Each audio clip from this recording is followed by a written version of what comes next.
અપેક્ષા રહિતનો સત્સંગ. જૂનાગઢ પાસેનું અગતરાય ગામ. અહીં ભક્તરાજ પર્વતભાઈ રહેતા હતા. તેઓ રામાનંદ સ્વામીના શિષ્ય પર્વતભાઈ, મુક્તાનંદ સ્વામી અને મયારામ ભટ્ટ આ ત્રિપુટીએ નક્કી કર્યું હતું કે કોઈ હથેળીમાં રાધાકૃષ્ણ બતાવે તો પણ રામાનંદ સ્વામી સિવાય બીજે મસ્તક ઝુકાવવું નહીં. પરંતુ વરની વેશે આવેલા શ્રીજી મહારાજના દર્શન કરતાં જ પર્વતભાઈને મહારાજ પ્રત્યે સર્વોપરી નિષ્ઠા થઈ. સત્સંગમાં પર્વતભાઈ અગ્રગણ્ય હરિભક્ત ગણાતા. સત્સંગના અગત્યના નિર્ણયો લેવામાં રામાનંદ સ્વામી પર્વતભાઈને અવશ્ય સાથે રાખતા. મહારાજને જેતપુરમાં ગાદી સોંપવાનો રામાનંદ સ્વામીએ સંકલ્પ કર્યો તેની સૌ પ્રથમ જાણ તેઓએ રામદાસ સ્વામી, મુક્તાનંદ સ્વામી અને પર્વતભાઈને એકાંતમાં બોલાવીને કરી હતી. સત્સંગના આવા મોટેરા હરિભક્ત હતા પર્વતભાઈ. વળી તેઓની આધ્યાત્મિક સ્થિતિ પણ એવી જ ઉચ્ચ હતી. સાંતી હાંકતા પર્વતભાઈ મહારાજને માનસીમાં જમાડતા હતા.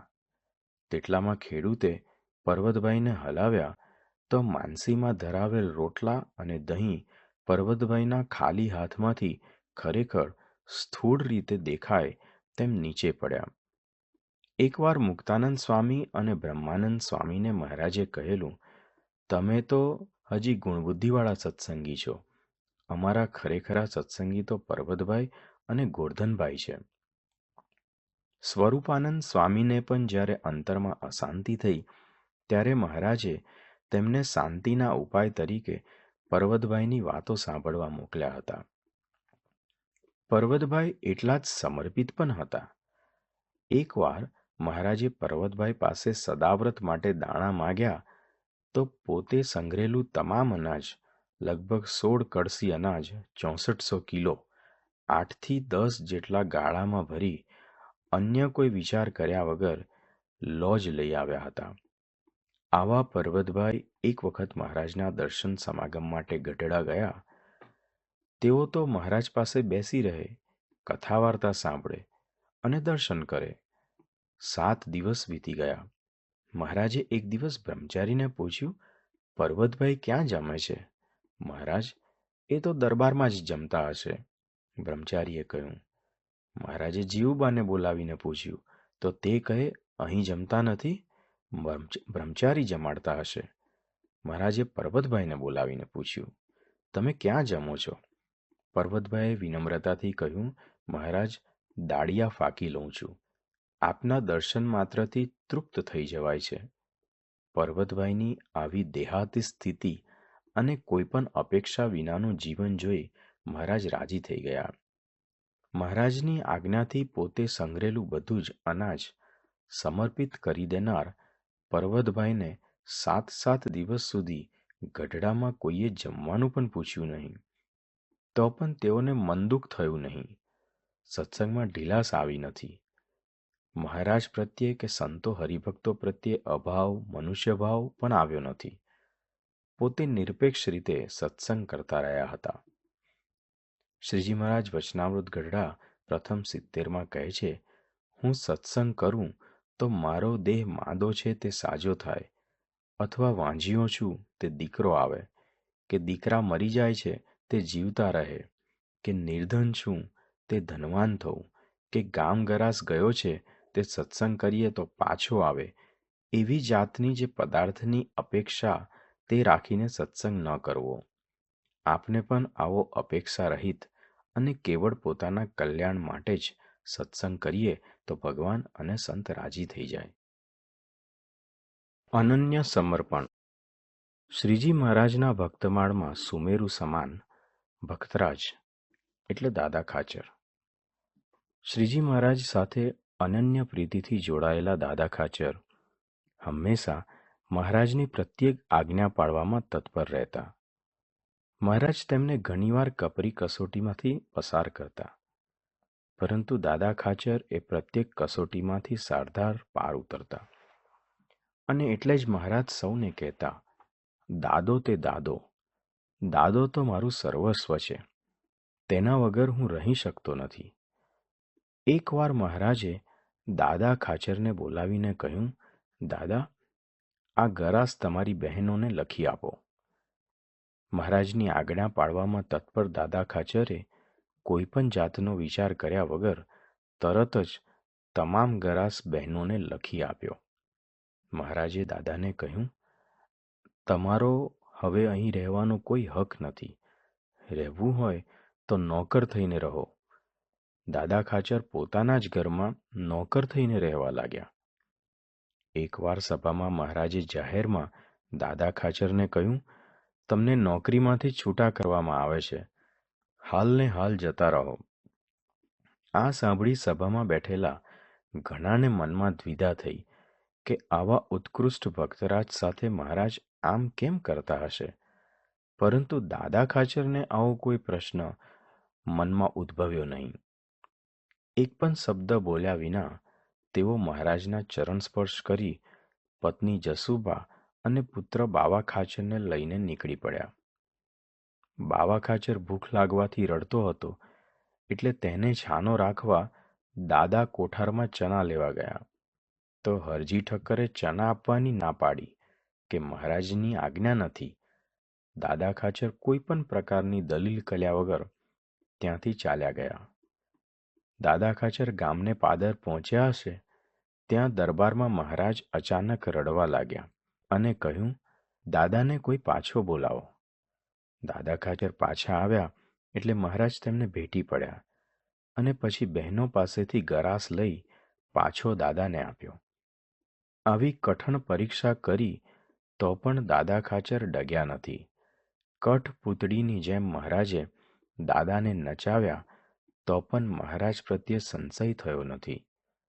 મહારાજના કહેવાથી દાદા ખાચરે પોતાનો સમગ્ર દરબાર સંતો હરિભક્તોને રહેવા માટે સમર્પિત કરી દીધો હતો. મહારાજ વારંવાર ગઢડામાં સમૈયા ઉત્સવ કરતા અને તેમાં હજારો ભક્તો આવે તેની સાર સંભાળ, રહેવા જમવાની વ્યવસ્થામાં ઘણો ખર્ચ થતો. દાદા ખાચરના ગરાસનો પ્રશ્ન ભાવનગરની કચેરીમાં ચાલતો હતો, તેથી આર્થિક પરિસ્થિતિ પણ કથળેલી હતી. છતાં ક્યારેય દાદા ખાચર મહારાજ માટે, ભક્તો માટે ખર્ચ કરવામાં પાછું વાળીને જોતા નહીં.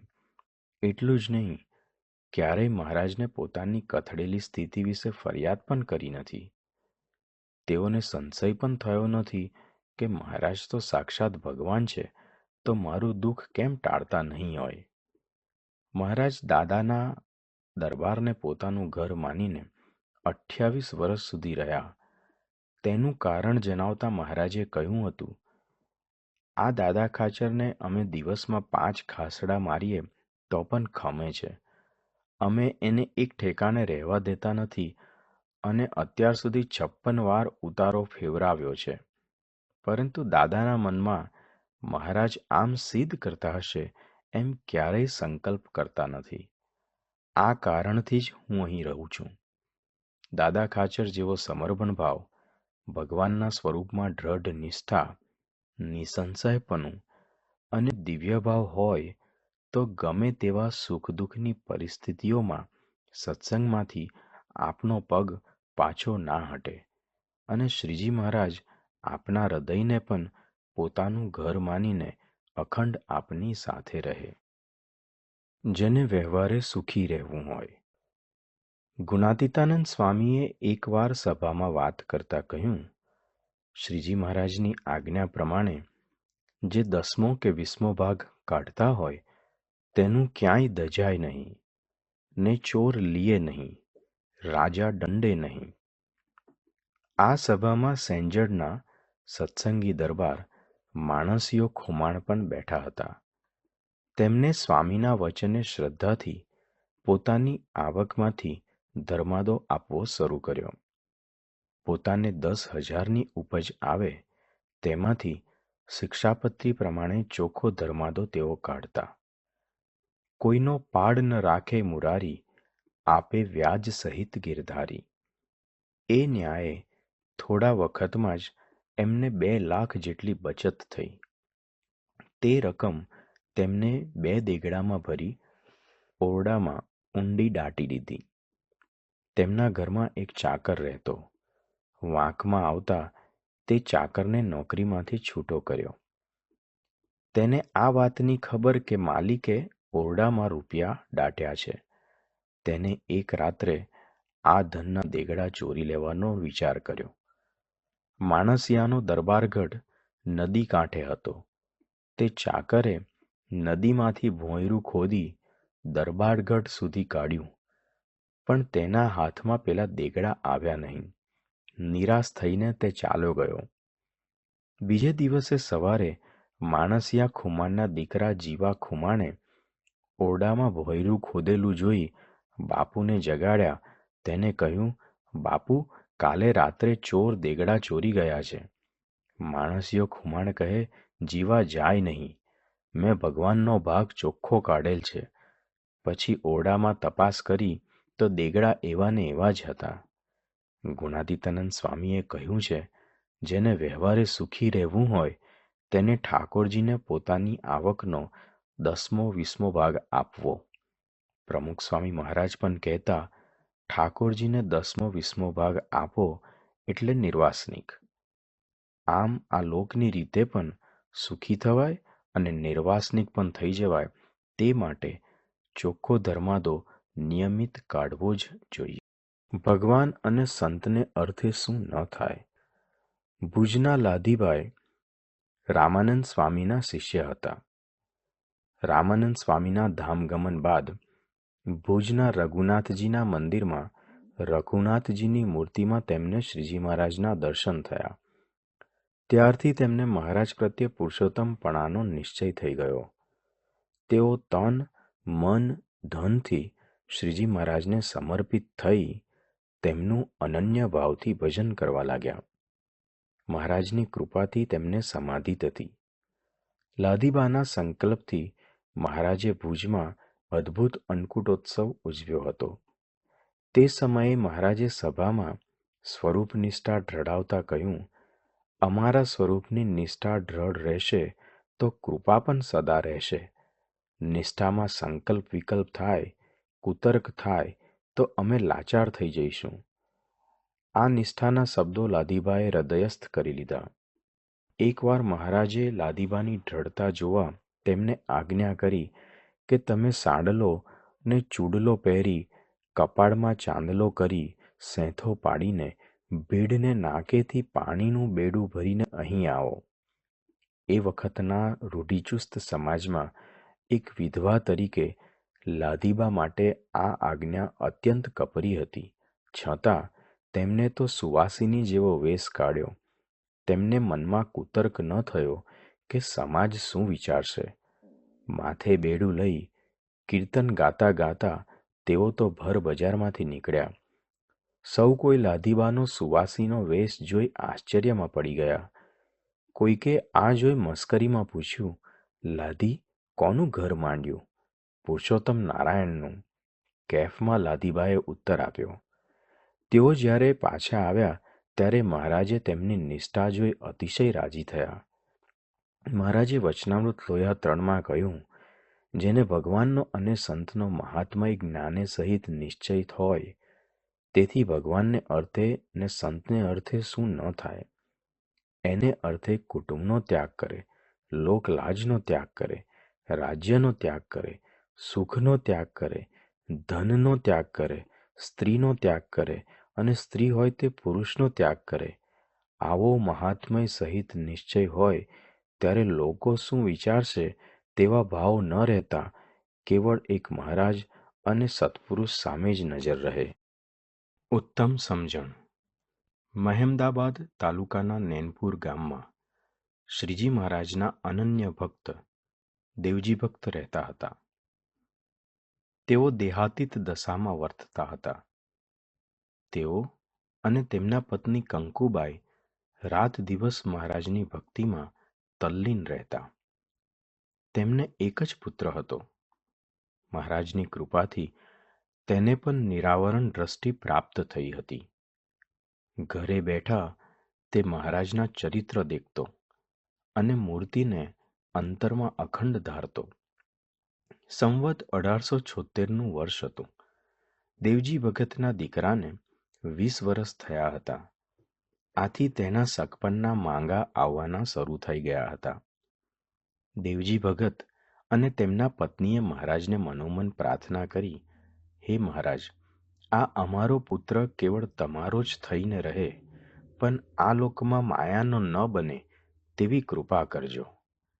અને મહારાજે તેમના અંતરની પ્રાર્થના જાણે સાંભળી હોય તેમ પુત્રને એકાએક ધામમાં તેડી ગયા. સામાન્ય રીતે લોકમાં એકનો એક જુવાન જો દીકરો ધામમાં જાય તો માતા પિતા પાગલ જેવા થઈ જાય. જ્યારે દેવજી ભગત અને તેમના પત્ની તો સ્થિર રહ્યા અને વિચાર્યું કે દીકરાને મહારાજે અખંડ પોતાની પાસે સેવામાં રાખી લીધો. પણ લોક સૌ ખરખરો કરવા આવે, રોકકડ કરે અને એમને લીધે આપને પણ રોવું પડશે, એના કરતાં ભજન ભક્તિ ન કરીએ. આ વિચારથી દેવજી ભગતે તેમના પત્નીને કહ્યું, હું જાઉં છું ખેતરે અને તું જા ગઢડા. આપની ભેંસોના ઘીનો ગાડવો સાથે લેતી જા. ત્યાં મહારાજ અને સંતોને ઘેબરની રસોઈ આપજે. હું ખેતરે રોટલા ટીપી ખાઈશ. નિરાંતે ભગવાન ભજાશે. ઘરને તાળું મારી ભગત ખેતરે ગયા અને કંકુબાઈએ ગઢડાની વાટ લીધી. સગાવાલા તાળું જોઈ કાણે આવતા બંધ થયા. આ બાજુ કંકુબાઈ ગઢડા પહોંચ્યા અને મહારાજને પગે લાગ્યા. મહારાજે પૂછ્યું, પટેલ સુખી તો છે ને? મહારાજ પટેલ સુખી હતા અને હવે વધુ સુખી થયા. મહારાજ તો બધું જાણતા હતા, પણ સૌને આ દંપતીની નિષ્ઠા સમજણના દર્શન થાય તે માટે પૂછ્યું, શું થયું? વાત કરો. એટલે કંકુબાઈએ સાહજિકતાથી દીકરો ધામમાં ગયો તેની વાત કરી. દરબારગઢમાં આ વાત સાંભળી સૌ હેતબાઈ ગયા. મહારાજે કહ્યું, આ ભગતની સમજ તો જુઓ. જુવાન દીકરો ધામમાં ગયો તો પણ ઘીની રસોઈ લઈને આવ્યા છે, ને 5 વર્ષના હીરુબા પાંચુબાના દીકરી ધામમાં ગયા તે દરબારમાં શોક મટતો નથી, ને અમારો થાળ બંધ થઈ ગયો. એ તો હીરુબાઈનો અમને જમાડવાનો સંકલ્પ અધૂરો હતો તે દરબારમાં જન્મ લીધો હતો અને અમને થાળ જમાડી ધામમાં ગયા. મહારાજની વાત સાંભળી દરબારગઢમાં સૌને શોક ટળી ગયો. જીવન છે એટલે સુખ દુઃખ તો આવવાના જ, પરંતુ તેમાં ભગવાનને સર્વ કરતા હરતા અને આપના હિતેચ્છુ માની રાજી રહીએ તો અંતરે શાંતિ રહે અને સત્સંગ ચૂથાઈ ન જાય. સૌ દેવજી ભગત અને કંકુબાઈની સમજણ ઉપર વારી ગયા. આવી સમજણના લીધે જ દેવજી ભગત શ્રીજી મહારાજની માળાના મણકામાં સ્થાન પામી ગયા હતા. આવી ઉત્તમ સમજણ સહિતનો સત્સંગ કરીએ તો આપને પણ મહારાજની માળાના મણકામાં આવી જઈએ. આ અમારા જતી આવ્યા. લોયા ગામના પરમ ભક્તરાજ સુરાખાચર.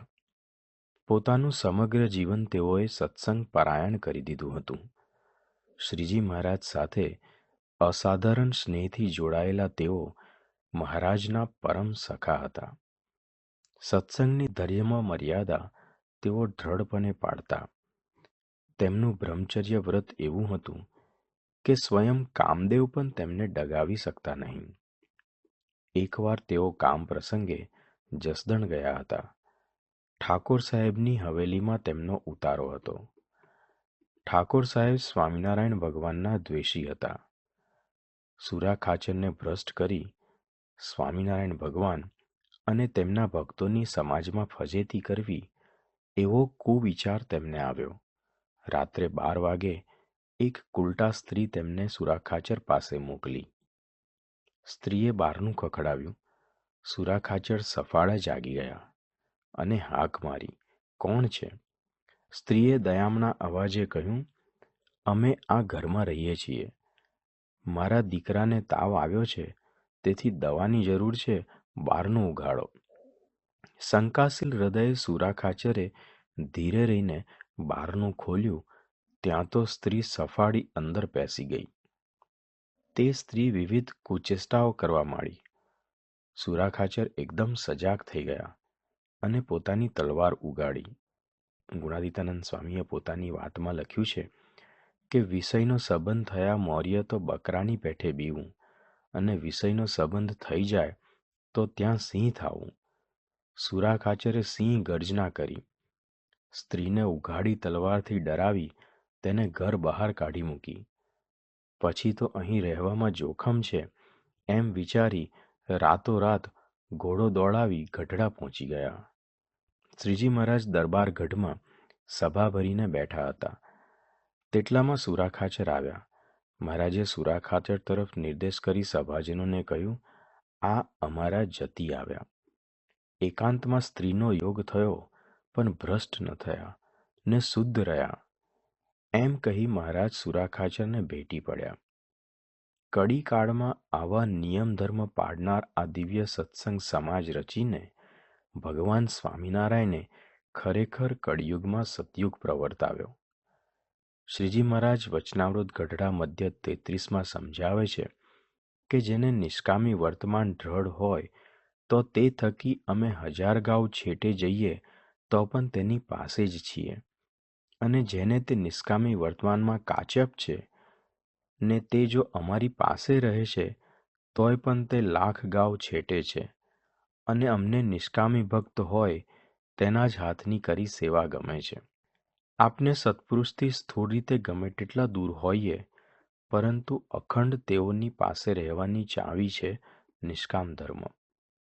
આજના ટેકનોલોજી યુગમાં આ નિયમમાં સહજતાથી ગાફલાઈ આવી જવાની શક્યતા રહે છે. Social media, film, web series, internet વગેરેના અયોગ્ય ઉપયોગથી નિષ્કામ ધર્મમાં ભૂલ થવાની શક્યતાઓ વધી જાય છે.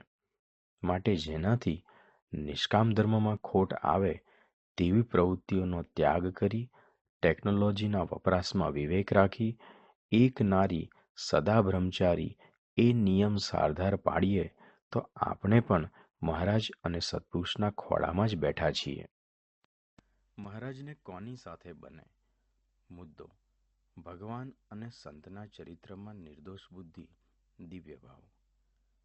મૂળજી બ્રહ્મચારી શ્રીજી મહારાજની સેવા ખૂબ ભક્તિભાવથી કરતા હતા.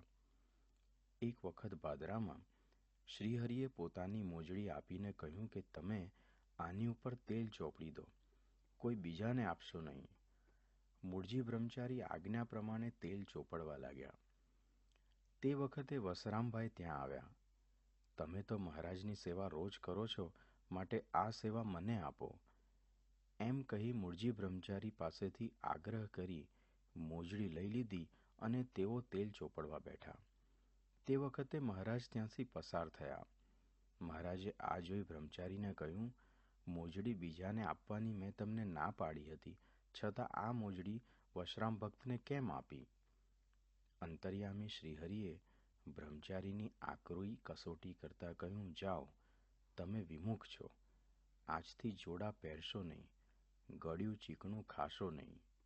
એમ કહી મૂળજી બ્રહ્મચારીને સેવામાંથી છૂટા કર્યા. બ્રહ્મચારી ડભાણમાં રામદાસભાઈ પાસે આવીને રહ્યા. 6 માસ વીતી ગયા. ઉનાળામાં ડભાણિયા આબાની કેરીઓ પાકી, તેમાંથી 1.5 મણ કેરીનો ટોપલો રામદાસભાઈએ શ્રીજી મહારાજને મોકલવા તૈયાર કર્યો. પણ મહારાજ પાસે તે ટોપલો કોણ લઈ જાય? તેથી બ્રહ્મચારીએ તેમને કહ્યું, મને આપો, હું લઈ જઈશ. પછી તેઓ ઉનાળાના સખત તાપમાં ઉઘાડા પગે ચાલીને ગઢડા આવ્યા. શ્રીજી મહારાજ આગળ કેરીનો ટોપલો મૂક્યો.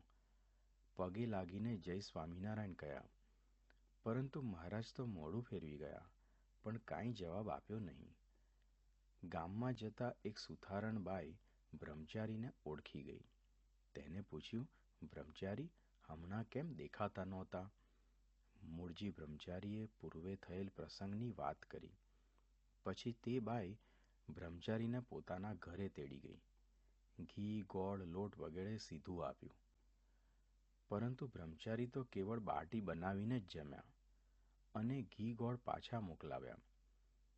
તે બાઈએ પૂછ્યું કે ઘી ગોળ કેમ રહેવા દીધા?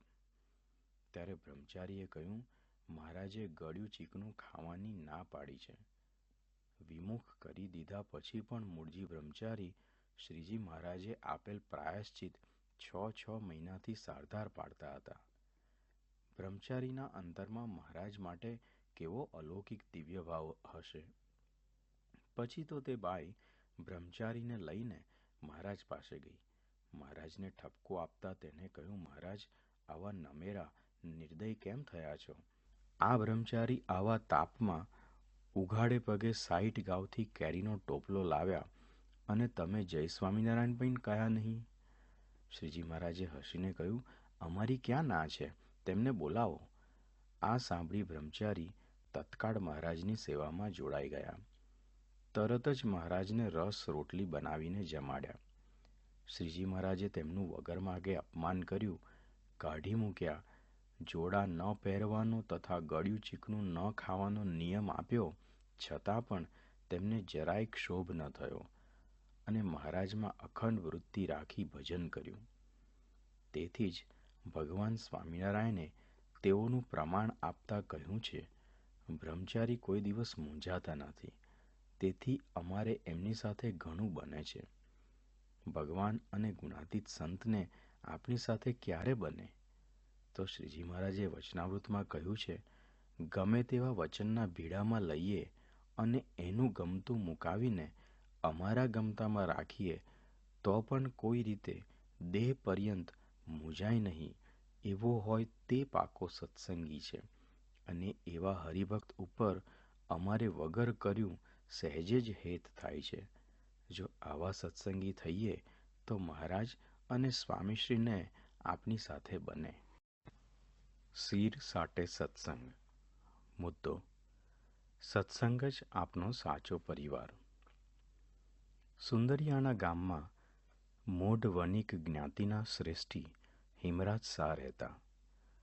વૈષ્ણવ સંપ્રદાયના આગેવાન આ હરિભક્ત વલ્લભ સ્વામીનું ભજન કરે.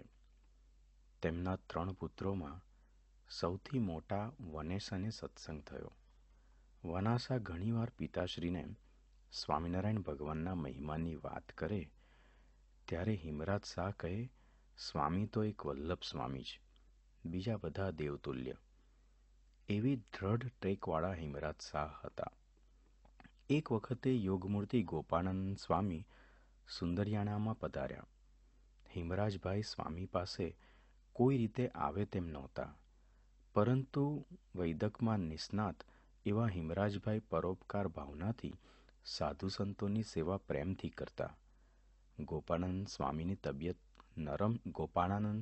તબિયત નરમ છે એમ કહી નાડી જોવાના બહાને વનાસાએ પોતાના પિતાને મંદિરમાં આવવા કહ્યું. તરત જ તેઓ સ્વામીની તબિયત જોવા પધાર્યા.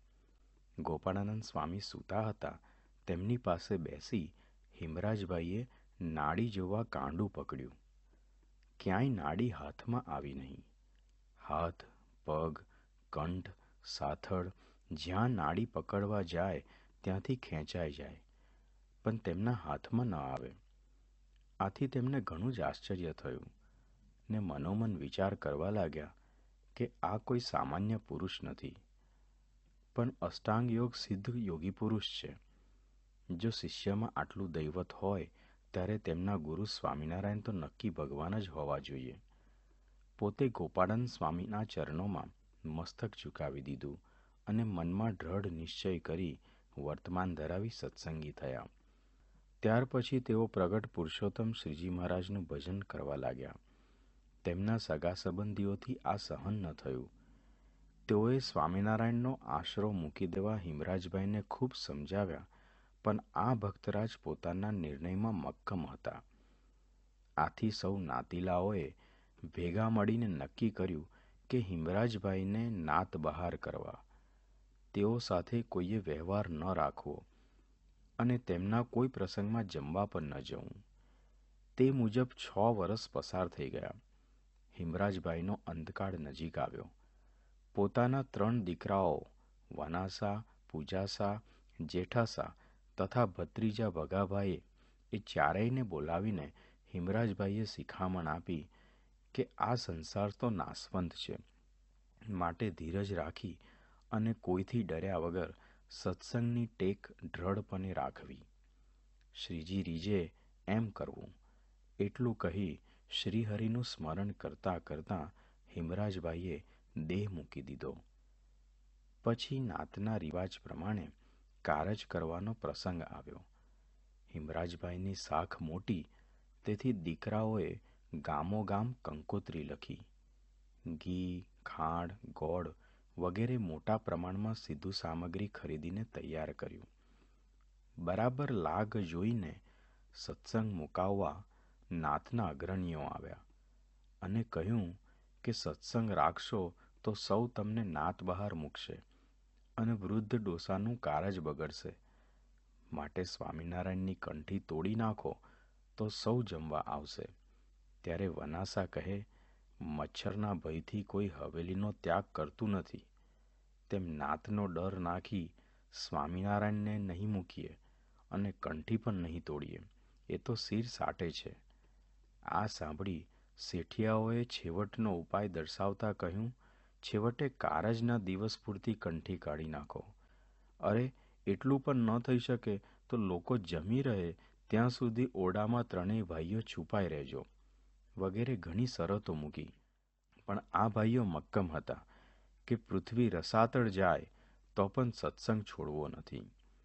આથી ગામોગામ પત્રો પહોંચી ગયા કે હિમરાજભાઈના કારજમાં જે જમવા જશે તે નાત બહાર છે.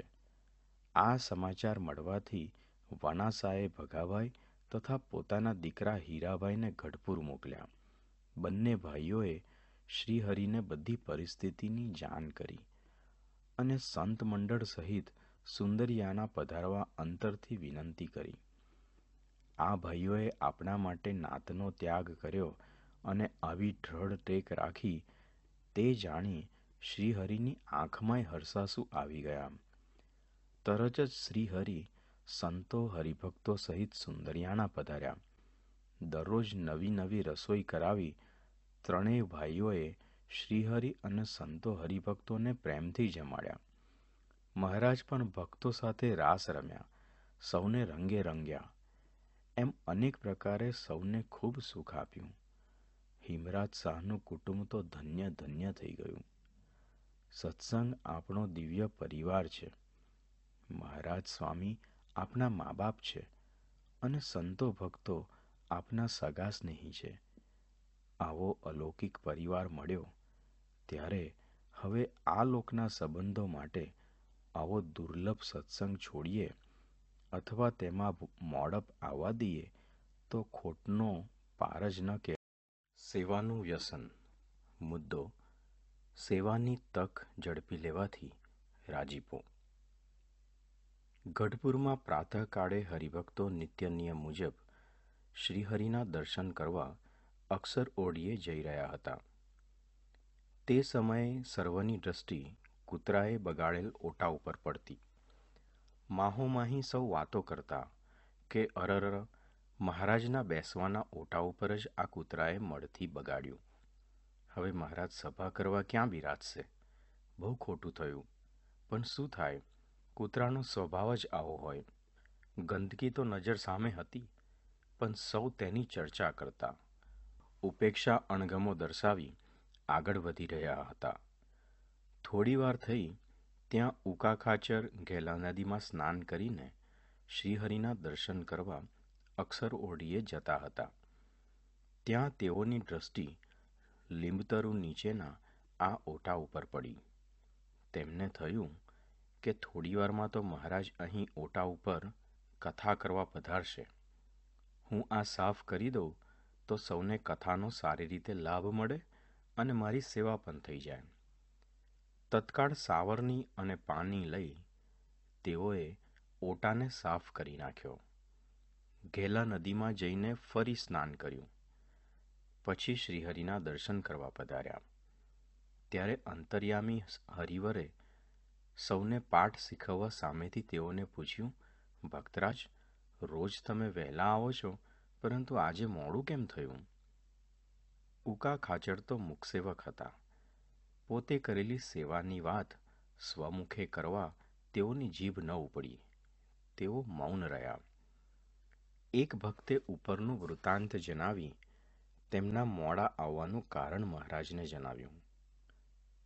સૌને એવી ધારણા હતી કે મહારાજ તેમને મોડા આવવા બદલ ઠપકો આપશે.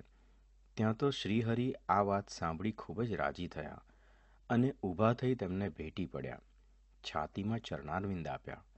સર્વ સત્સંગીઓને સંબોધીને શ્રીહરિ બોલ્યા, તમે બધાએ લીંબતરુ નીચે કૂતરાના મળથી બગડેલો ઓટો જોયો હતો, છતાં તે સાફ કરવાનો સંકલ્પ કોઈને થયો નહીં.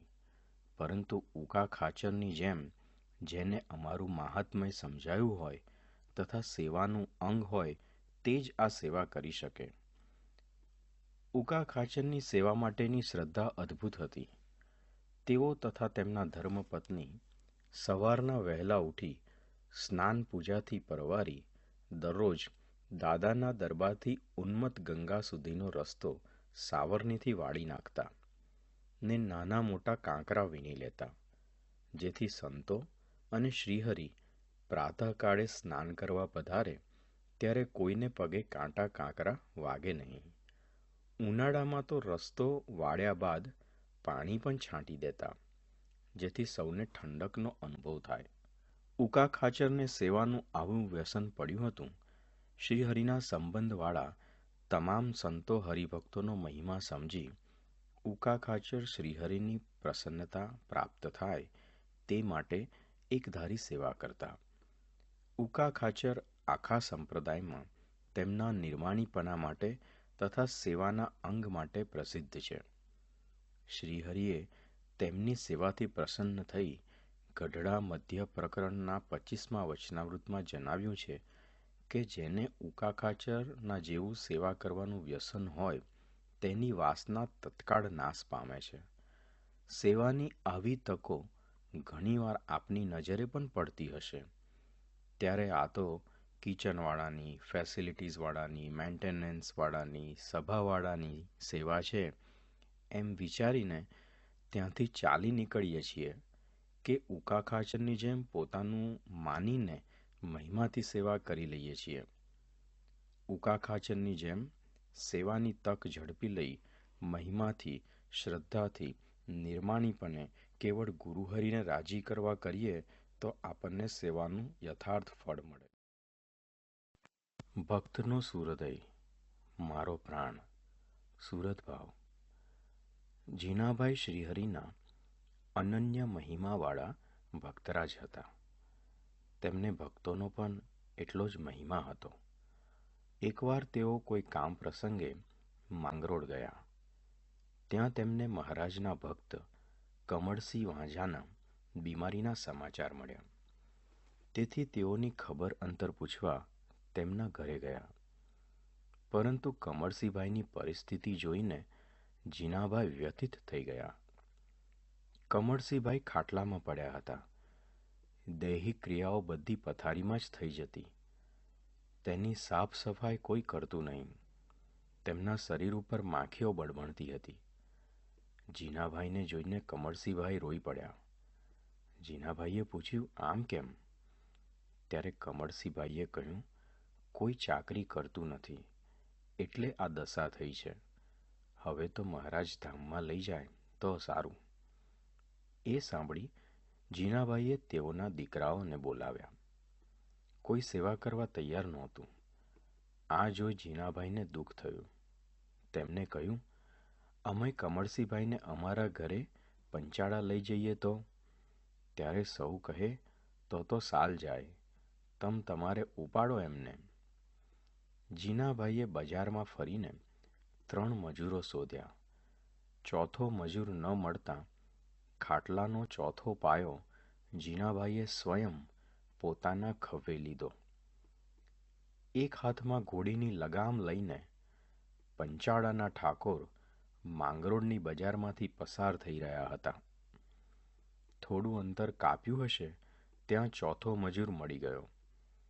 કમળસિંહભાઈને જીનાભાઈએ ઘરમાં પોતાના જ ઓરડામાં નિવાસ આપ્યો અને ખંતપૂર્વક તેઓની સેવા શુશ્રૂષા કરવા લાગ્યા.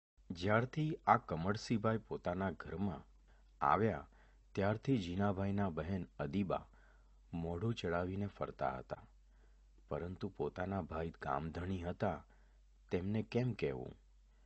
એકવાર કમળસિંહભાઈને માથું દુખતું હતું, તેથી લેપ કરવા જીનાભાઈએ અદીબા પાસે વાટેલા મરી મંગાવ્યા, પરંતુ અદીબાએ કહ્યું, મરી ખૂટી ગયા છે. જીનાભાઈ આ વાક્ય ગળી ગયા. ચારેક દિવસ પછી જીનાભાઈએ પોતાને માથું દુખે છે એવો દેખાવ કરી મરી મંગાવ્યા, તો અદીબા તરત જ મરી વાટીને લાવ્યા અને કહ્યું, ભાઈ લ્યો, તમને કપાળ ઉપર લેપ કરી દઉં. જીનાભાઈએ વાટકો હાથમાં લીધો અને જોરથી તેનો ઘા કરી ફળિયામાં ફેંકી દીધો. પછી કહ્યું, મરી ક્યાંથી આવ્યા? એક ભક્તને મેં અહીં રાખ્યો છે તે તને ડંખે છે. તે શું હું નથી જાણતો? તું આજથી મારી બહેન નહીં. આ તારું મોં મને કદી બતાવીશ નહીં. જીનાભાઈએ એક ભક્તનો પક્ષ રાખી પોતાની બહેન સાથે અબોલા લઈ લીધા. આ વાત અદીબાએ મહારાજને કરી. શ્રી હરિએ જીનાભાઈને સમજાવ્યા. બહેને રડીને માફી માગી. મહારાજના કહેવાથી જીનાભાઈએ અબોલા તોડ્યા. અંતિમ શ્વાસ સુધી તેઓએ કમળસિંહ વાંઝાની સેવા કરી. એ સમયમાં જ્ઞાતિના ભેદભાવના કારણે કહેવાતી નીચી જ્ઞાતિના લોકો સાથે તિરસ્કારપૂર્વક વ્યવહાર સમાજમાં થતો. એવા સમયમાં ગામધણી જીનાભાઈએ આ હરિજન ભક્તની ભક્તિભાવથી સેવા કરી હતી. એટલે જ જીનાભાઈ ધામમાં પધાર્યા ત્યારે મહારાજે સ્વયં તેઓની નનામીને કાંધ આપી હતી. જેટલા ડગલા કમળસિંહભાઈનો ખાટલો ઊંચકીને જીનાભાઈ ચાલ્યા હતા, તેથી બમણા ડગલા ચાલીને મહારાજે જીનાભાઈની સેવાને અમર શ્રદ્ધાંજલિ આપી. મહારાજ કહે છે કે જે ભક્ત સુરત થયો તે અમારો પ્રાણ થયો. જો આપણે ભગવાનના ભક્તના સુરત થઈએ, યથાશક્તિ સેવા, સરભરા, સહાયતા કરીએ તો આપણે પ્રભુના પ્રાણસમા બની જઈએ. એથી મોટો લાભ જીવનનો બીજો શું હોઈ શકે?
ભક્તરાજ શિવલાલ શેઠ. મુદ્દો નિર્માણીપણું, દ્રષ્ટિ સંયમ, સાંખ્ય. મૂળ અક્ષરમૂર્તિ ગુણાતીતાનંદ સ્વામીના સમયમાં 9 લાખના આસામી ગણાતા શિવલાલ શેઠને સત્સંગના સંસ્કાર જન્મથી વારસાગત મળ્યા હતા. બાળપણથી જ ગોપાળાનંદ સ્વામી, ગુણાતીતાનંદ સ્વામી, સિદ્ધાનંદ સ્વામી, યોગાનંદ સ્વામી, ભાયાત્માનંદ સ્વામી જેવા મહાસમર્થ સંતોના દર્શન તથા સેવા સમાગમનો તેમને સતત યોગ રહેલો. એટલે સંસારમાં સહેજે જ અનાસક્ત ભાવ સાથે તેમની ભક્તિની અભિરુચિ પોષાતી રહેલી. શરૂઆતના સમયમાં તેઓ ગોપાળાનંદ સ્વામીનો વિશેષ સમાગમ કરતા, પરંતુ સ્વામી ધામમાં જવાના થયા ત્યારે તેઓને ભલામણ કરેલી કે તમારે વ્યવહાર અને મોક્ષ બંને શીખવા હોય તો જૂનાગઢના જોગી ગુણાતીતાનંદ સ્વામી પાસે જજો. સ્વામીની આજ્ઞા મુજબ શિવલાલભાઈ ગુણાતીતાનંદ સ્વામીનો અત્યંત ખપ અને મુમુક્ષુતાથી સમાગમ કરતા. સંપ્રદાયમાં તેઓની આર્થિક સેવા પણ ખૂબ મોટી રહેતી. ગઢપુરમાં જ્યારે હરિકૃષ્ણ મહારાજ પધરાવ્યા ત્યારે તે જમાનામાં તેઓએ 22,000 રૂપિયાનો ખર્ચ કરી અદ્ભુત સમયો કરાવ્યો હતો. આવા મોટા દાતા હોવા છતાં તેઓની વિશેષતા એ હતી કે અત્યંત નિર્માણીપણે સત્સંગનો લાભ લેતા. એક દિવસ ગુણાતીતાનંદ સ્વામી સભામાં વાતો કરતા હતા અને કોઈકના ચાવવાનો કટ અવાજ સંભળાતો હતો. એટલે સ્વામીએ પૂછ્યું, આ સભામાં હાડકું કોણ કરડે છે? વાત એમ હતી કે શિવલાલભાઈ સોપારી ચાવતા હતા, તેનો અવાજ આવતો હતો. બીજો કોઈ મોટો માણસ હોય તો પોતાની ઓળખ છુપાવવા પ્રયત્ન કરે, પણ આવા પ્રતિષ્ઠિત ગૃહસ્થ હોવા છતાં શિવલાલભાઈ ભર સભામાંથી ઊભા થયા, બહાર જઈ સોપારી થૂકી આવ્યા અને પાછા સભામાં આવીને બેસી ગયા. તે ઘડીથી પોતે સોપારી ન ખાવાનો નિયમ લીધો. પણ સ્વામીની ટોકણીથી શિવલાલ શેઠનું મન લેશ પણ દુભાયું, કચવાયું નહીં. આટલી મોટી આર્થિક સેવા અને પ્રતિષ્ઠા હોવા છતાં ભર સભામાં આવું અપમાન સહજતાથી સહન કરનાર શિવલાલભાઈના અંતરમાં સત્સંગનો ખપ કેવો હશે? સ્વામીની કૃપાથી તેઓના જીવનમાં દ્રષ્ટિનો સંયમ પણ પરાકાષ્ઠાએ હતો. કુટુંબમાં કોઈ માંગલિક પ્રસંગે તેઓના સાડી એમને ઘરે આવેલા. ભક્તિમય જીવન, બહોળું કુટુંબ અને સ્ત્રીઓ સાથે પ્રયોજન વગર વાતચીત ન કરવાની ટેવવાળા શિવલાલભાઈને 2-3 માસથી સાડી ઘરમાં હોવા છતાં ખબર પડેલી નહીં. પરંતુ એક દિવસ તેઓ જમવા બેઠા હતા અને તેમના સાડી પીરસવા આવ્યા. તેમનાથી ભાતમાં ઘી વધારે પડી ગયું. ત્યારે સહેજે ઊંચું જોવાઈ જતાં તેમની દ્રષ્ટિ સાડી ઉપર પડી અને સ્વાભાવિક પૂછ્યું, તમે ક્યારે આવ્યા? આ સાંભળી તેમના સાડી તો આશ્ચર્યચકિત થઈ ગયા કે મહિનાઓથી ઘરમાં રહેવા છતાં આંખ ઊંચી કરી સ્ત્રી સામે જુએ પણ નહીં તે દ્રષ્ટિનો કેવો ગજબ સંયમ! એમનું ધ્યાનનું અંગ પણ જબરું હતું. એક વખત પિતા ભગા દોશીએ તેમને કહ્યું કે શિવલાલ, તારા જેવું ધ્યાન કરતા મને શીખવાડ. ત્યારે શિવલાલભાઈ કહે, બાપા, મારા જેવું ધ્યાન તમારાથી નહીં થાય, કારણ હું તો પહેલાં આપની આ હવેલી અને બોટાદ શહેરને ફરતી આગ ચાંપું છું ને તેની રાખનો ઢગલો કરી દેહને ખોટું કરીને તેના ઉપર બેસું છું. આ રીતે સત્સંગના સિદ્ધાંતો આત્મસાત કરી શિવલાલ શેઠ સેવા ભક્તિ કરતા. અગ્રણી દાતા અને પ્રતિષ્ઠિત સદગૃહસ્થ હોવા છતાં નિર્માણીપણે અને અત્યંત મુમુક્ષુતાથી સત્સંગ કરતા શિવલાલ શેઠનું જીવન આપના સૌ માટે અત્યંત પ્રેરણાદાયી છે. ભગતજીમય સ્વામી વિજ્ઞાનદાસજી. મુખ્ય મુદ્દો: વિજ્ઞાનદાસજીની મુમુક્ષુતા અને સત્પુરુષમાં જોડાણ. ઠાસરાના ગિરધરભાઈ વડતાલના કોઠારી શ્રી ગોરધનભાઈના ભત્રીજા થાય.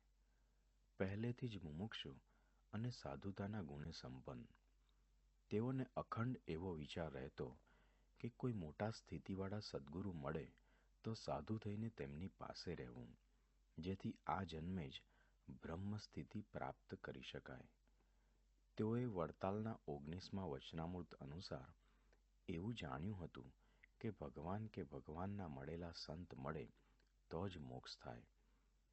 આ વાત સાંભળી ગિરધરભાઈએ એવા સત્પુરુષ શોધી એમનો સમાગમ કરવાનો દ્રઢ નિશ્ચય કર્યો. એ સંકલ્પ સાથે તેઓ એવા સત્પુરુષને શોધવા સત્સંગમાં નીકળી પડ્યા.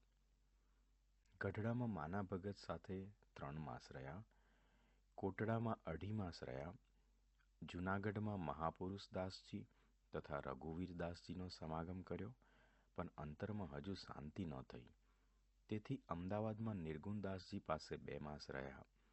ત્યાં પણ સંતોષ ન થતાં ભુજમાં અચ્યુતદાસજી પાસે 2.5 માસ રહ્યા.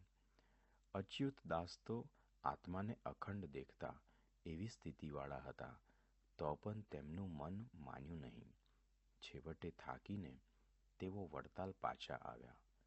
અહીં કોઠારીની સેવા કરતા અને કોઠારનું કામ પતાવી હરિકૃષ્ણ મહારાજની મૂર્તિ પાસે એક પગે ઊભા રહી માળા ફેરવતા, મહારાજને પ્રાર્થના કરતા.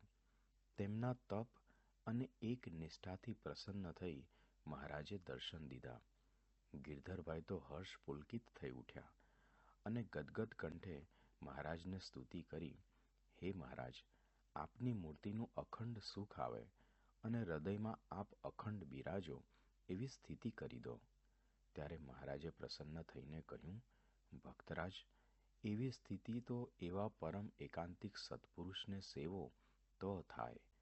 એવા સત્પુરુષ વર્તમાન કાળે પ્રાગજી ભક્ત છે, તેમને સેવો. આટલું કહી મહારાજ અદ્રશ્ય થઈ ગયા. ગિરધરભાઈને આશ્ચર્ય થયું કે મહારાજે કોઈ મોટા સદ્ગુરુ ન બતાવ્યા અને આ પ્રાગજી દરજી કે જે આખો દિવસ સભામંડપમાં સીવે છે તે બતાવ્યા. અંતઃકરણમાં સંકલ્પ વિકલ્પ થવા માંડ્યા. શંકા કુશંકામાંથી બહાર નીકળવા તેઓએ ફરીથી જ એ જ તપ આદર્યું. 1 મહિના સુધીના તેઓના તપથી મહારાજે રાજી થઈને ફરી દર્શન આપ્યા અને હસતા હસતા કહ્યું, ભક્તરાજ, એકાંતિક તો અત્યારે પ્રાગજી ભક્ત છે. દરજીના સ્વાંગમાં નીચે મારી મૂર્તિ અખંડ ધારી એકાંતિક ધર્મ સિદ્ધ કરેલ બહુ મોટા પુરુષ છે. માટે વર્ણનું માન મૂકીને તેમને સરને જશો ત્યારે શાંતિ થશે. આ ખાતરી આપી મહારાજ અંતર્ધ્યાન થઈ ગયા. આ ભક્ત માટે આટલું પૂરતું હતું. પછી તો ગિરધરભાઈએ ભગતજી મહારાજના ચરણારવિંદ પકડી લીધા. મન કર્મ વચને ભગતજીનો સમાગમ કરવા લાગ્યા. ગોરધનભાઈને પણ લાગ્યું કે હવે ગિરધરભાઈ ધોળે લુગડે રહેશે નહીં. તેથી તેઓને દીક્ષા અપાવી વિજ્ઞાનદાસજી નામ પાડ્યું. વિજ્ઞાનદાસ સ્વામી જેમ જેમ ભગતજીનો સમાગમ કરતા ગયા તેમ તેમ તેઓની સાધુતા વિશેષ ખીલી ઉઠી. ભગતજીના સંબંધથી તેઓ મહારાજની મૂર્તિ વિશે અનન્ય ભાવે જોડાઈ ગયા. ભગતજી એ જ પોતાનો આત્મા છે એમ નક્કી કરી દેહભાવથી પર થઈ ગયા. ત્રણેય અવસ્થામાં ભગવાન સિવાય બીજો કોઈ ઘાટ જ તેઓને થતો નહીં. ભગતજીમય થઈ ગયેલા વિજ્ઞાનદાસ સ્વામીએ એકાંતિક સ્થિતિ સંપૂર્ણ સિદ્ધ કરી લીધી. રૂવાડે રૂવાડે ભગવાનનું અખંડ ભજન કરનાર તેઓને લોકોએ બંડ્યા બંડ્યા કરી તિરસ્કૃત કર્યા, પરંતુ તેઓએ આ લોકમાં પોતાનું જે કાર્ય એકાંતિકમાં જોડાવવું અને એકાંતિક ઓળખાવવા એ સિદ્ધ કરવામાં પાછી પાની ન કરી. તેઓ જ્યાં જતા ત્યાં મુમુક્ષુઓને ભગતજીમાં જોડતા. ભગતજીનો અપરંપાર મહિમા કહી સૌને એવું ઘેલું લગાડ્યું કે સત્સંગમાં ચોરે ને ચૌટે ભગતજીનું નામ ગુંજવા માંડ્યું. ગુરુ મહિમાના આ પ્રચંડ પ્રવાહને રોકવા તેઓની છેક ખાનદેશમાં બદલી કરી દેવામાં આવી. અજાણ્યું સ્થાન, કોઈને સત્સંગનો વિશેષ પરિચય નહીં, પ્રાદેશિક ભાષા અજાણી, ત્યાંના લોકોની રીતભાત અને રહેણી કરની પણ જુદી, છતાં વિજ્ઞાનદાસ સ્વામીએ ત્યાં પણ સત્સંગની જમાવટ કરી. બધાને ભગતજીનો એવો મહિમા કીધો કે છેક ખાનદેશથી વહાણ ભરીને મુમુક્ષુઓ મહુવા ભગતજીનો લાભ લેવા આવવા લાગ્યા. આજે પણ ખાનદેશના સત્સંગમાં વિજ્ઞાનદાસ સ્વામીએ કરેલા અપૂર્વ દાખલાને ગૌરવભેર યાદ કરવામાં આવે છે. વિજ્ઞાનદાસ સ્વામીની મુમુક્ષુતા, ભગતજી મહારાજમાં તેઓની અનન્ય અને અપાર પ્રીતિ, મુમુક્ષુઓને એકાંતિક સત્પુરુષની ઓળખાણ કરાવવાની અપરંપાર ધગસ આપણને અને આવનારી પેઢીને યુગો સુધી પ્રેરણા આપતી રહેશે. દિવ્ય ભાવનો વિરલ દાખલો. મુદ્દો: ગુરુમાં દિવ્ય ભાવ, અપેક્ષા રહિત સેવા. બ્રહ્મ સ્વરૂપ શાસ્ત્રીજી મહારાજના ચરણોમાં જીવન સમર્પિત કરીને ઉપાસના પ્રવર્તનનું મહાન કાર્ય કરનાર એક વિરલ સંત એટલે સદ્ગુરુવર્ય નિર્ગુણદાસજી સ્વામી. તેઓની સેવા માટે સ્વયં શાસ્ત્રીજી મહારાજ કહેતા કે સત્સંગ પ્રવર્તનમાં નિર્ગુણ સ્વામીની સેવા 14 આની છે ને બાકી બધાએ 2 આનીમાં આવી જાય. સંપ્રદાયના પ્રતિષ્ઠિત હોદ્દાઓ છોડીને રોમ રોમ ડંખે એવી અગવડોની પરંપરાઓ સહન કરીને તેઓએ અક્ષર પુરુષોત્તમ ઉપાસનાનું પ્રવર્તન કર્યું. આફ્રિકામાં રહેતા ભક્તોને પુસ્તક કદના પત્રો લખીને તેઓએ નિષ્ઠાનું અમૃત પાયું હતું. એવા મહાન સંતને ગુરુ શાસ્ત્રીજી મહારાજ પ્રત્યે કઈ કક્ષાનો દિવ્ય ભાવ, વફાદારી અને પક્ષ હતા તે સમજવા એક જ પ્રસંગ પર્યાપ્ત છે.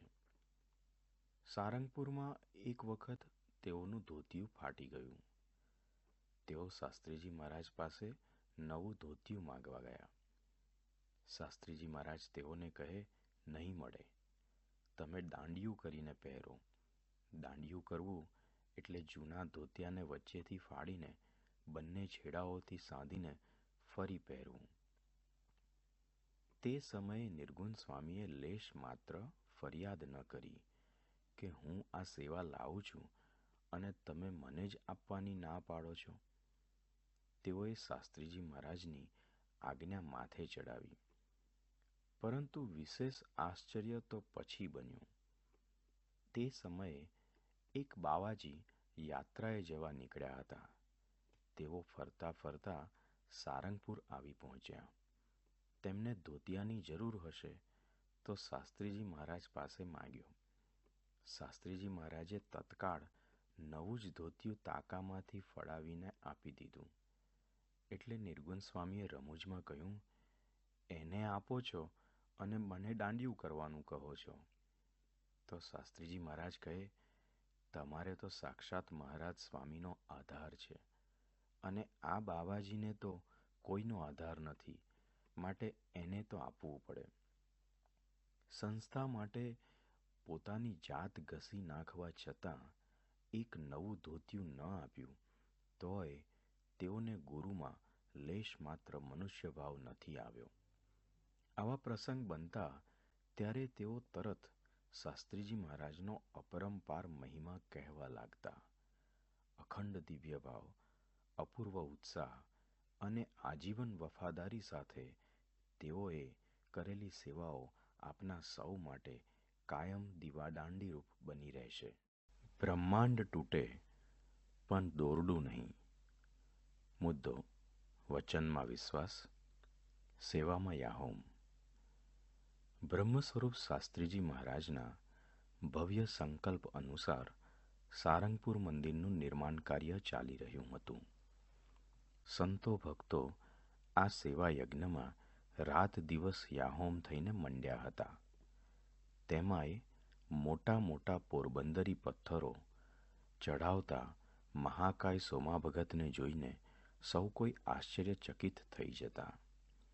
સ્વામી શ્રીજીની સેવામાં કદાચ દેહ પડી જાય તો મહારાજની હજુરમાં અક્ષરધામમાં બેસી જઈશું તેવા દ્રઢ નિશ્ચય સાથે તેઓ સેવા કરતા. સોમા ભગતની અડગ ધીરજ અને સ્વામીશ્રીની આજ્ઞામાં અખૂટ વિશ્વાસનો પરચો એક પ્રસંગે સૌને મળી ગયો. મંદિરના મધ્યખંડનો તરઘટનો પથ્થર ઉપર ચડતો હતો. આશરે 150 મન એટલે કે 3000 કિલોના આ પથ્થરને જાડા રાંઢવાના દોરડાથી 7 બંધથી બાંધ્યો હતો. સ્વામિનારાયણ સ્વામિનારાયણની ધૂન સાથે પથ્થર એક એક તસુ ઉપર જતો હતો. એટલામાં રાંઢવાનું એક બંધ તૂટ્યું. હજુ તો કોઈ નોંધ લે એટલામાં તો બીજું, ત્રીજું, ચોથું એમ 6 બંધ તૂટી ગયા. હવે એક જ બંધ ઉપર પથ્થર એક બાજુ લટકી રહ્યો હતો. સૌને લાગ્યું કે પથ્થર પડશે તો નીચે ઘડીને તૈયાર મૂકેલા બીજા પથ્થરો પણ તોડી નાખશે. એટલે દોરડું કોઈએ છોડ્યું નહીં. હરિભક્તો દોડીને શાસ્ત્રીજી મહારાજને બોલાવી લાવ્યા. સ્વામીશ્રી એકદમ પધાર્યા અને એક બાજુ લટકતા પથ્થરને જોઈ એક હાથ ઊંચો કર્યો અને પછી કહ્યું, પથ્થર હવે નહીં પડે. એટલે તેમાંથી એક જણે કહ્યું, હવે ધીરે ધીરે પથ્થર નીચે ઉતારી લઈએ ને. ત્યારે સ્વામીશ્રીએ કહ્યું, કેમ નીચે ઉતારવો છે? ઉપર ચડાવી દો. ત્યાં ઊભેલા સોમા ભગત પર દ્રષ્ટિ કરી સ્વામીશ્રીએ કહ્યું, સોમા ભગત, પથ્થર ઉપર ચડીને તૂટેલા રાંઢવા બાંધી દો. શાસ્ત્રીજી મહારાજના આ શબ્દો સાંભળી સૌ સ્તબ્ધ થઈ ગયા. એક જ બંધ ઉપર લટકી રહેલા આ પથ્થર ઉપર આવા મહાકાય સોમા ભગત ચડી જાય તો તેમની અને પથ્થરની શી સ્થિતિ થાય એ તો જેને માથું હાથમાં લીધું હોય તેનાથી જ બને. પરંતુ સોમા ભગતને સ્વામીશ્રીની આજ્ઞામાં અક્ષરધામનું અવિચળ પદ દેખાતું હતું. સ્વામીશ્રીનું વચન હેઠે પડવા જ ન દેવું એવા દ્રઢ નિષ્ઠાવાળા 35 વર્ષના આ મહાકાય જુવાન દોટ મૂકી પથ્થર ઉપર ચડી ગયા. તેમના વજનમાં હલેસાથી પથ્થર એવો હલ્યો કે નીચે દોરડું પકડી નાખનાર 20 જણાને આંચકો લાગ્યો. સૌ ભયભીત થઈ હવે શું થશે તે જોવા લાગ્યા. એટલામાં તો વીજળીની ત્વરિત ગતિએ સોમા ભગતે તૂટેલા રાંઢવાના 1, 2, 3 એમ બધા બંધ બાંધવા માંડ્યા. આ ક્રિયા કરતાં કરતાં પણ તેમની દ્રષ્ટિ વારંવાર શાસ્ત્રીજી મહારાજ તરફ જતી. સ્વામીશ્રીની નિશ્ચલતાથી અભયહસ્ત ઊંચો કરીને ઊભા હતા. તેથી સોમા ભગતને પાકી ખાતરી હતી કે કદાચ બ્રહ્માંડ તૂટી પડે તો પણ આ પથ્થર નહીં જ પડે. ધીરે ધીરે તૂટેલા બંધ બાંધી સોમા ભગત નીચે ઉતર્યા અને શાસ્ત્રીજી મહારાજના ચરણોમાં નમી પડ્યા. આશીર્વાદનો એ જ અભયહસ્ત સોમા ભગતના માથા ઉપર મૂકી શાસ્ત્રીજી મહારાજે તેઓની દ્રષ્ટિમાં દ્રષ્ટિ પરોવી અપાર રાજીપાની લાહણી કરી દીધી. ત્યાં ઉપસ્થિત સૌના હૈયે હોઠે એક જ વાત રમતી હતી, ધન્ય છે સોમા ભગતને અને ધન્ય છે એમની ગુરુ ભક્તિને. ગુરુના વચનમાં વિશ્વાસ રાખી જાનની બાજી લગાવી દેનાર આવા નિષ્ઠાવાન ભક્તોના આપણે વારસ છીએ. તેઓના પ્રસંગો નજર સમક્ષ હોય તો ગુરુને રાજી કરવાનો અવસર આપણે લૂંટી શકીએ. આ ટાણું કેમ ચૂકાય? મુદ્દો સમર્પણ. સારંગપુર મંદિરમાં ધર્મકુળની મૂર્તિઓની પ્રતિષ્ઠાનો પ્રસંગ નજીક આવતો હતો. એ અરસામાં શાસ્ત્રીજી મહારાજ રઢુ પધાર્યા હતા. રઢુથી એક ગાંવ ઉપર પુરુષોત્તમપુરામાં આશાભાઈ, ઈશ્વરભાઈ અને મોતીભાઈની જમીન અને રહેઠાણ હતા. આ સમય દરમિયાન જ તેઓએ કપાસ, અનાજ વગેરેના ગંજ ભરવા માટે નવી આલીશાન બંગલો તૈયાર કરાવ્યો હતો અને તેમાં પોતાની શાખ પ્રમાણે રાચરચીલું પણ સારું રાખ્યું હતું. આ બંગલામાં આ વર્ષનો પાક 600 મણ કપાસ, 700 મણ ચણા અને 1000 મણ ઘઉં તથા બીજી પરચુરણ વસ્તુઓ વેચાણ માટે તૈયાર થઈને પડી હતી. પરંતુ અકસ્માતથી કપાસમાં સળગતી દિવાસળી પડી અને આગ ચંપાઈ. જોત જોતામાં તો આગે વ્યાપક સ્વરૂપ પકડી લીધું અને તમામ માલ મિલકતને અગ્નિની જ્વાળાઓ ચડ કરતી ભરખી ગઈ. જીવ બચાવી સૌ પહેરેલે કપડે ઘરમાંથી બહાર માંડ નીકળી શક્યા. રઢુમાં આ સમાચાર આશાભાઈને મળ્યા. શાસ્ત્રીજી મહારાજની કૃપાથી મળેલી જ્ઞાન દ્રષ્ટિથી તેમને કોઈ શોક ન થયો. પુરુષોત્તમપુરા આવીને જોયું તો બધું જ ભસ્મીભૂત થઈ ગયું હતું. કોઈનું પણ કાળજું તૂટી જાય તેવી પરિસ્થિતિ હતી. પણ આ પરિવારની દ્રઢ સમજણ હતી કે પોતાની કસોટી કરવા ભગવાનનું જ આ કર્તવ્ય છે. માણસ મોકલી રઢુથી ખીચડી મંગાવી ત્યારે સૌ રાતનું ભોજન જમવા ભેગા થયા. બીજે દિવસે શાસ્ત્રીજી મહારાજ પધાર્યા. નુકસાન જોઈને ઘણા જ દુઃખી થયા. બંને ભાઈઓએ સાંત્વન તો આપ્યું, પણ હજુ પરીક્ષા બાકી રહી હોય એમ સ્વામીશ્રીએ કહ્યું, આ તો આપના જ કાર્યમાં વિઘ્ન આવ્યું. આપને સારંગપુર મંદિરની મૂર્તિ માટે પૈસા લેવા આવ્યા અને આ ઉપાધિ આવી. આવી વિષમ પરિસ્થિતિમાં આવા ઉદ્ગારો સાંભળી બીજાને તો મનુષ્યભાવ આવી જાય. પણ આશાભાઈ, ઈશ્વરભાઈ અને મોતીભાઈ આ ભક્તો જુદી માટીના હતા.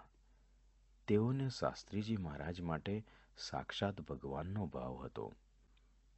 આપતકાળમાં પણ આજ્ઞાનું પાલન કરી છૂટવાની તેમને તમન્ના હતી.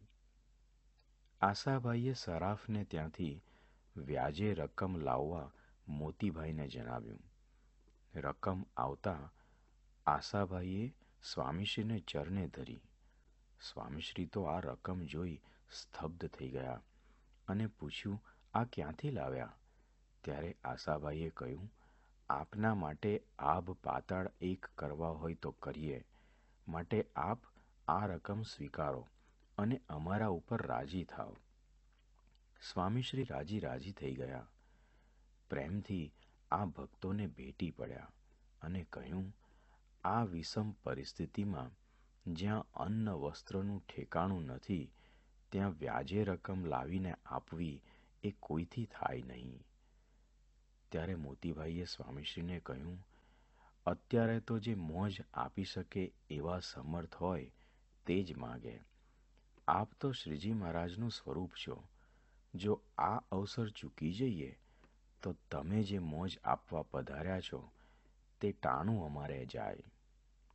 સાનુકૂળતા હોય તો કદાચ સેવા થાય, પરંતુ પ્રતિકૂળતામાં, મુશ્કેલીના સમયમાં, વિપત્તિઓની વચ્ચે પણ સેવા થાય એ સમજણ કેવી?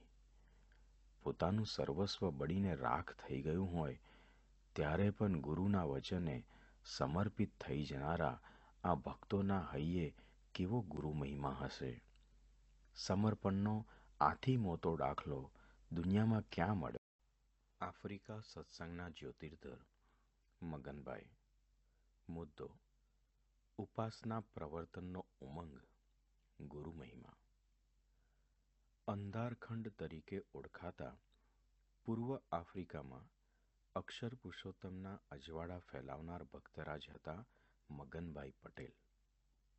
31-32 વર્ષની ઉંમર સુધીનું તેઓનું જીવન ખાવું પીવું અને મોજશોખમાં વીત્યું હતું. પોતે કિમ્વેઝી સ્ટેશન ઉપર રેલવે માસ્તરની નોકરી કરતા. તુમાખીવાળો સ્વભાવ અને શિસ્ત પાલનમાં જરાય બાંધછોડ ન ચલાવી લેવાની તેઓની પ્રકૃતિ. પરંતુ પૂર્વના સંસ્કાર અને ભગવાનની કૃપાથી તેઓ જ્યાં નોકરી કરતા હતા ત્યાં જ શાસ્ત્રીજી મહારાજના હરિભક્ત હરમાનભાઈ પટેલની બદલી થઈ. હરમાનભાઈના યોગે મગનભાઈને સત્સંગનો રંગ લાગ્યો.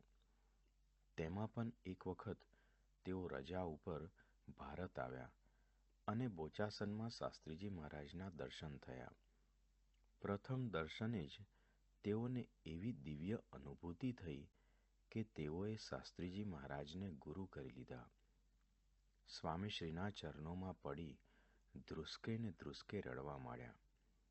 ત્યારે શાસ્ત્રીજી મહારાજે તેઓને આશીર્વાદ આપી કહ્યું, તમારા પૂર્વેના બધા જ ગુના માફ છે. હવે સત્સંગ કરજો અને કરાવજો. ત્યાર પછી તેઓએ સત્સંગ પ્રવર્તનનો જાણે મહાયજ્ઞ ચલાવ્યો. પોતાના યોગમાં નાના મોટા જે આવે તેને સત્સંગની, ભગવાન સ્વામિનારાયણ અને શાસ્ત્રીજી મહારાજની વાતો કરતા તેઓ થાકતા જ નહીં. પોતે સ્ટેશન માસ્તર તરીકે નોકરી કરતા, તેથી કોઈને વેગન છોડાવવું હોય તો મગનભાઈની મંજૂરી જોઈએ. મગનભાઈ કહેતા કે તમે થોડીવાર મારી કથા વાર્તા સાંભળો તો હું તમને મંજૂરી આપું. આમ પરિચિત અપરિચિત સૌ કોઈને સત્સંગની વાતો કરવાનો તેઓને જબરો વેગ લાગી ગયો હતો. સ્ટેશન ઉપર ટ્રેનના 2-3 સમયના આવાગમન સિવાય બીજું કાંઈ કામ ન હોય તો તેઓ બીજા રેલવે સ્ટેશનો ઉપર નોકરી કરતા ભક્તો સાથે કલાકો સુધી તાર દ્વારા સત્સંગની વાતો કરતા. એટલું જ નહીં, નિર્ગુણદાસ સ્વામીના સમાગમ અને વાંચનથી તેઓએ વચનામૃત ગ્રંથમાં પણ ખૂબ ઊંડો અભ્યાસ પ્રાપ્ત કર્યો હતો. રાતોની રાત તેઓ વચનામૃત ઉપર કથા વાર્તાનો બ્રહ્માનંદ રેલાવતા. સંધ્યા આરતીથી કથાનું મંગળ થાય અને સવારે સૌ દાંતણ લઈને ઊભા થાય ત્યાં સુધી તેઓ કથા વાર્તા કરતા. સત્સંગ પ્રવર્તન માટે તો તેઓએ સાંજના વાળુનો પણ ત્યાગ કરી દીધો હતો. ટરોરો, વાબલે, જિંજા, કંપાલા, મસાકા, બ્લિક્વે, બ્રુડોપા, બ્રુકેડિયા, નાયગોનગેરો, નૈરોબી, મોમ્બાસામાં તેઓ ઘૂમી વળ્યા અને કથા વાર્તાના અખાડા જમાવી સેંકડો જીવોમાં અક્ષર પુરુષોત્તમની નિષ્ઠા ધરવી દીધી. શાસ્ત્રીજી મહારાજના ગુણગાન ગાતા મગનભાઈ ગડગડા થઈ જતા અને કહેતા, શાસ્ત્રીજી મહારાજને સેવે શ્રીજી મહારાજ સેવાઈ રહ્યા. જેને મરીને પામવા હતા તે દેહ છતાં મળ્યા છે. શાસ્ત્રીજી મહારાજનો મહિમા કહેતા કેટલી વાર તો એવું બોલતા કે હું શું વધારે કહું, જીભ ચાલીને કહું છું, નહીતર જગત મારા ઠાઠા કાઢી નાખે, ખૂબ માર મારે. તેઓને ભક્તોનો એવો મહિમા હતો. હરિભક્તોની ચરણરજમાં આડોટે અને ભક્તિનો એવો કેફ કે રાત્રે પથારીમાં ઉછળે કે મને શાસ્ત્રીજી મહારાજ મળી ગયા. તેઓએ શાસ્ત્રીજી મહારાજને વચન આપેલું કે ગઢપુરનું મંદિર આફ્રિકાનું મંડળ પૂરું કરશે. તે વચન સિદ્ધ કરવા તેઓ હરિભક્તોને કહેતા કે શાસ્ત્રીજી મહારાજ કહે ત્યારે એમના વચને વેચાઈ જવું પડે તોય શું? જ્યારે ગાય, બળદ, ભેંસ, બકરાના અવતાર થયા હોઈશું ત્યારે ઘણીવાર વેચાયા હોઈશું. તો આ મનુષ્ય દેહે શાસ્ત્રીજી મહારાજનું વચન ગઢપુર મંદિર પૂર્ણ કરો તે પાડતા વેચાવવું પડે તો પણ શું? ગુરુહરિના વચન ઉપર મરી મીટવાનું છે. તેઓના શબ્દોમાં સત્પુરુષ કાજે સર્વસ્વ ન્યોછાવર કરી દેવાનો કેવો ઉમંગ છલકાય છે. એક ગૃહસ્થ હોવા છતાં તેઓ એક સંત જેવું જીવન જીવી ગયા. બ્રહ્મ સ્વરૂપ શાસ્ત્રીજી મહારાજ કહેતા કે હું મગનભાઈ દ્વારા આફ્રિકામાં કાર્ય કરી રહ્યો છું, માટે તેમનો સમાગમ કરવો. માત્ર 51 વર્ષની જિંદગીમાં મગનભાઈએ અનેક જિંદગીઓનું સાટું વાળી દીધું. મહિમાના મહાસાગરમાં મહાલતા મગનભાઈ ઉપાસના પ્રવર્તનની અપાર સેવા કરી શાસ્ત્રીજી મહારાજની માળાના મણકા બની ગયા. મગનભાઈની જેમ આપને પણ અક્ષર પુરુષોત્તમ ઉપાસનાના પ્રવર્તનની સેવામાં જિંદગી ખપાવી પ્રગટ ગુરુહરિની માળાના મણકા બની જઈએ તેમાં જ જીવનની સાર્થકતા છે. સંપ્રદાયના વ્યાસ. મુખ્ય મુદ્દો. પરમ ભગવદીય હર્ષદ કાકાના જીવનમાં નિષ્કામ ધર્મની દ્રઢતા. હર્ષદભાઈ દવે એટલે સંપ્રદાયના અમર ઇતિહાસની ગાથા લખનાર સંપ્રદાયના વ્યાસ, જેમનો જીવન મંત્ર હતો અક્ષર પુરુષોત્તમની ઉપાસના દ્રઢ કરો અને કરાવો. પોતાના જીવનકાળ દરમિયાન 6,000થી વધુ પૃષ્ઠોમાં ભગવાન સ્વામિનારાયણ અને ગુણાતીત ગુરુવર્યોના જીવનચરિત્રો લખી તેઓએ સંપ્રદાયની મહાન સેવા કરી છે. આ ઉપરાંત પણ અન્ય સાંપ્રદાયિક સાહિત્યનું લેખન તેઓની કલમે થયું છે. પોતાની વિદ્વતા અને સાક્ષરતાના જોરે હજારો રૂપિયા કમાઈ શકનાર હર્ષદ કાકાએ કોઈ અપેક્ષા વગર જીવનના છેલ્લા શ્વાસ સુધી નિષ્ઠાપૂર્વક સેવા કરી. યોગીજી મહારાજ તેમના માટે કહેતા કે હર્ષદભાઈના તો પગ ધોઈને પીએ તો પણ ઓછું છે. શાસ્ત્રીજી મહારાજ, યોગીજી મહારાજ અને પ્રમુખ સ્વામી મહારાજ આ ત્રણેય ગુણાતીત ગુરુઓના અંતરનો રાજીપો તેઓએ પ્રાપ્ત કર્યો હતો. તેનું કારણ હતું સેવાની સાથે તેઓના જીવનમાં જોવા મળતી નિષ્કામ ધર્મની દ્રઢતા. સત્પુરુષે સ્વયં તેઓને આ બાબતે અત્યંત જાગૃત રહેવા જણાવ્યું હતું. એક વખત યોગીજી મહારાજ ગોંડલ મંદિરના જૂના સભા મંડપમાં કથા વાર્તા કરતા હતા. સામેથી હર્ષદ કાકા સભામાં પ્રવેશ કરવા જતા હતા ત્યાં એક મહિલા ભક્તે તેઓને રોક્યા. તે બહેન ડબ્બામાં ચોખ્ખો નાસ્તો બનાવીને લાવ્યા હતા. તેમને હર્ષદ કાકાને વિનંતી કરી કે આ ડબ્બો રસોડામાં ખાલી કરી મને ડબ્બો પાછો આપી જાઓ. હર્ષદ કાકાએ તે મુજબ કરી ખાલી ડબ્બો તે મહિલાને પરત કર્યો. આ દ્રશ્ય યોગીજી મહારાજની નજરમાં આવી ગયું. સભા પછી જ્યારે કાકા યોગી બાપાને પગે લાગવા આવ્યા ત્યારે બાપાએ તેઓને કહ્યું કે આજે તમે ડબ્બો લીધો તે બરાબર ન કર્યું. હર્ષદ કાકાએ કહ્યું, બાપા, એમાં ડબ્બો હતો તે રસોડામાં ખાલી કરીને મેં ડબ્બો પાછો આપી દીધો. મારી ભૂલ શું થઈ? યોગી બાપા કહે, ગુરુ, તમે હાથોહાથ લીધું એ ખોટું કર્યું. તમારે એમ કહેવાય કે ડબ્બો નીચે મૂકો, પછી તમારે લેવાય, અને ખાલી કરીને તમે ડબ્બો નીચે મૂકો પછી એ લઈ લે. આપને હાથોહાથ આપ-લે ન કરાય. ભૂલ થઈ છે તો એક ઉપવાસ કરી લેજો. નિષ્કામ ધર્મની દ્રઢતા માટે યોગી બાપાનો નાની બાબતમાં પણ કેટલો ખટકો હતો. હર્ષદ કાકાની જેમ આપણે પણ ઉપાસના પ્રવર્તનની સેવામાં જોડાયા છીએ તો આપની પણ જવાબદારી મોટી છે.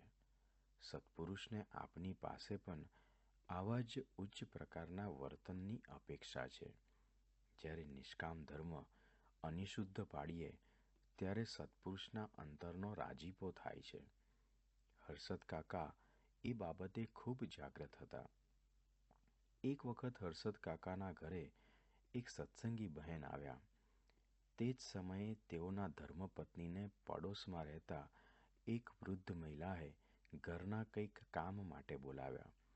ગણતરીની મિનિટોમાં જ તેઓ આ કામ પતાવીને ઘરે પાછા આવ્યા. હર્ષદ કાકા તો પોતાના કામમાં મગ્ન હતા, પણ જેવા તેઓએ પોતાના ધર્મપત્નીને જોયા અને તેમને ખ્યાલ આવ્યો કે થોડા સમય માટે તેઓ ઘરની બહાર જઈને આવ્યા છે, તેઓએ કડક શબ્દમાં પોતાના પત્નીને કહ્યું, ભાન પડે છે કે નહીં? શિક્ષાપત્રીનો ઉપદેશ ખબર નથી? હું ઘરમાં એકલો હતો અને પેલા બહેન ઘરમાં હતા. તમે મને કીધું હોત તો હું ઘરની બહાર નીકળી જાત. પર સ્ત્રી સાથે એકાંતમાં ન રહેવાની શ્રીજી મહારાજની આજ્ઞા પાળવાનો કેવો ખટકો! શ્રીજી મહારાજ વચનામૃતમાં કહે છે કે એક નિષ્કામી વર્તમાન દ્રઢ હોય તે ઉપરથી અમારે કોઈ દિવસ હેત ઓછું થાય નહીં, અને તે થકી અમે 1000 ગાંવ છેટે જઈએ તો પણ તેની પાસે જ છીએ. નિષ્કામ ધર્મની આ દ્રઢતાને કારણે તેઓ ઉપર સત્પુરુષનો અપાર રાજીપો હતો. સેવાની સાથે નિષ્કામ ધર્મમાં અનિશુદ્ધ રહીશું તો આપણને પણ મહંત સ્વામી મહારાજ અખંડ સાથે અનુભવાશે અને ત્યારે જ આપણને તેઓના અંતરનો રાજીપો પ્રાપ્ત થશે.